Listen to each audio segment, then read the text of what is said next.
Hello guys, welcome to my YouTube channel. तो guys, पिछली video में हमने स्किल 1 को डिस्कस किया था और उसका फाइल वर्क देखा था। आज हम बात करेंगे स्किल 2 की, जो कि है आपका स्किल ऑफ रेइंफोर्समेंट।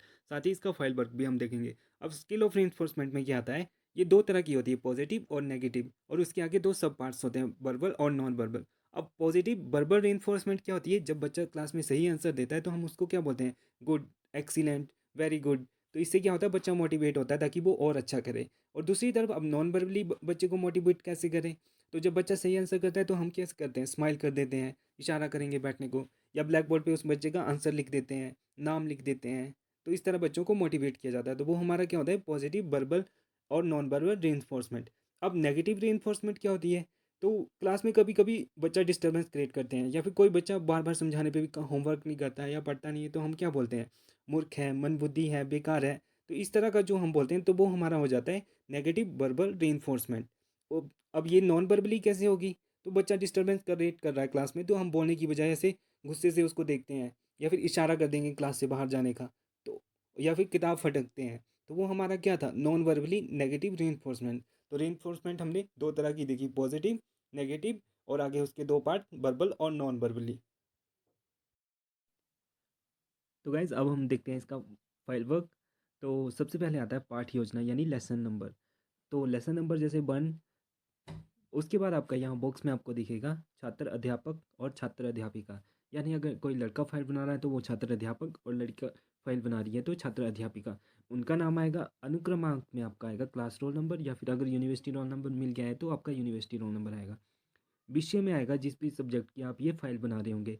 साइंस वालों का साइंस का आएगा, साइंस या मैथ। आर्ट्स वालों का हिंदी इंग्लिश कुछ ऐसा आ जाएगा। और प्रकरण में आता है जो भी आप टॉपिक पढ़ा रहे हो उस सब्जेक्ट का, जैसे यहाँ पे विषय है गणित और प्रकरण में आ गया आयात। अब उसके बाद आई आपकी डेट। डेट जो भी आप जिस दिन बना रहे होंगे। उसके बाद यहाँ पे आता है क्लास की, वो किस क्लास का टॉपिक है। उसके बाद आती है टाइम ड्यूरेशन। टाइम ड्यूरेशन इसमें 5 से 7 मिनट की रहती है।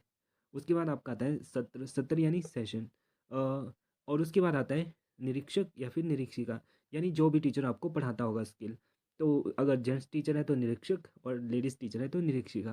पिछली वीडियो में हमने ये सब डिस्कस किया था, पर ये कई बार ऐसा होता है हमने पिछली वीडियो नहीं देखी होती है, तो इसलिए मैंने ये दोबारा बता दिया। उसके बाद हमारा इस तरह के 4 रोज़ बनती हैं। पहले में आता है शिक्षण बिंदु। उसके बाद आता है छात्र अध्यापक क्रियाकलाप या फिर छात्र अध्यापिका क्रियाकलाप।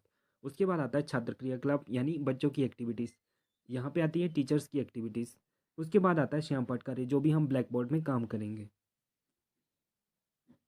तो जब भी हम क्लास में एंटर करते हैं तो सबसे पहले क्या करते हैं, छात्र अध्यापक अध्यापिका कक्षा में प्रवेश करेगा या करेगी तो बच्चों का अभिवादन करेगी, यानी good morning students, good morning class, इस तरह का बोलते हैं।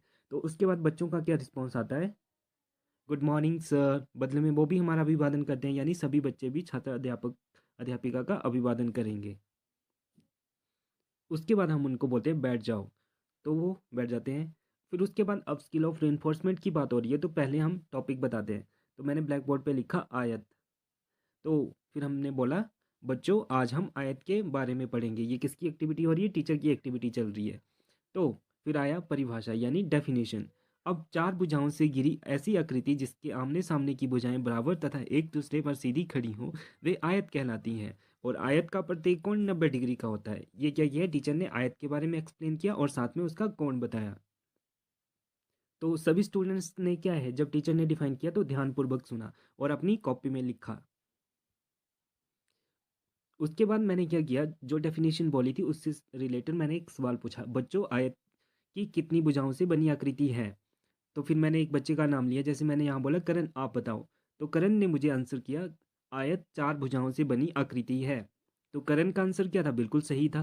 तो मैंने क्या बोला, शाबाश, बिल्कुल ठीक, बैठ जाओ।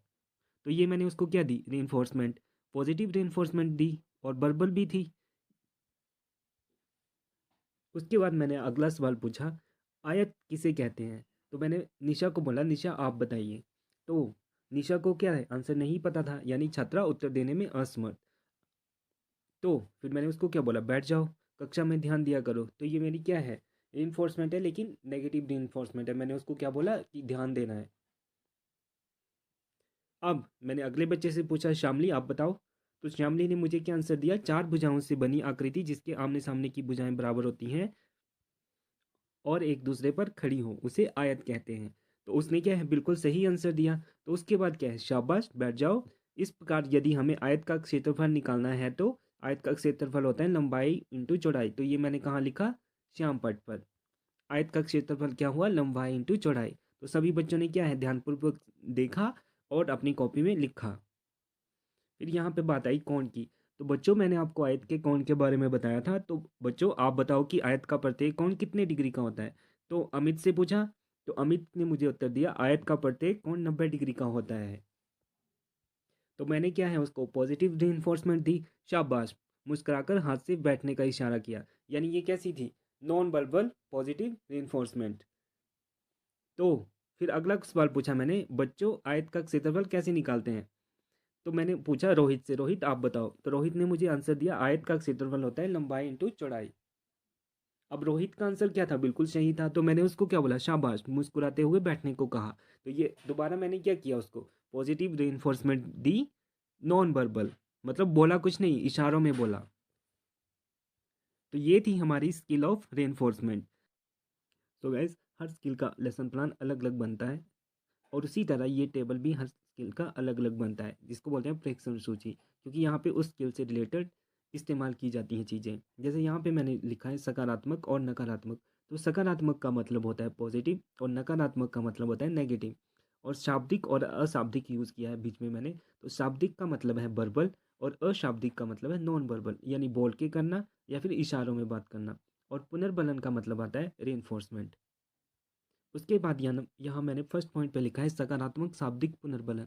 उसके पास मैंने लगाए हैं 4 टैली। यानी मैंने बच्चे से सवाल पूछे होंगे बीच बीच में, तो मैंने 4 बार वर्बल पॉजिटिव रेनफोर्समेंट दी है, यानी शाबाश, बहुत अच्छे, इस तरह की शब्द इस्तेमाल किए हैं। उसके बाद मेरा दूसरा पॉइंट आया नकारात्मक शाब्दिक पुनर्बलन, यानी नेगेटिव वर्बल रेनफोर्समेंट, यानी डांटना बच्चे को। उसके बाद मेरा तीसरा पॉइंट आया सकारात्मक अशाब्दिक पुनर्बलन, यानी पॉजिटिव नॉन वर्बल रेनफोर्समेंट। अब पॉजिटिव नॉन वर्बल रेनफोर्समेंट कैसे होगी, जैसे मैंने बच्चे से बीच में सवाल पूछा, तो मैंने ऐसे नहीं बोला शाबाश, बहुत अच्छे, मैंने इशारा किया, मुस्कुरा दिया और ऐसे बोला बैठ जाओ। तो वो क्या था, पॉजिटिव नॉन वर्बल रेनफोर्समेंट, यानी बिना बोले बच्चे की तारीफ। अब लास्ट में आता है नकारात्मक अशाब्दिक पुनर्बलन, यानी नेगेटिव नॉन वर्बल रेनफोर्समेंट। तो अब ये कैसे दी होगी, अब जैसे मैं बच्चे को ऐसे घूर दूंगा या फिर जोर से किताब फटकना, तो बच्चा समझ जाएगा कि टीचर गुस्सा कर रहा है। तो ये थी हमारी स्किल 2 की प्रेक्षण सूची।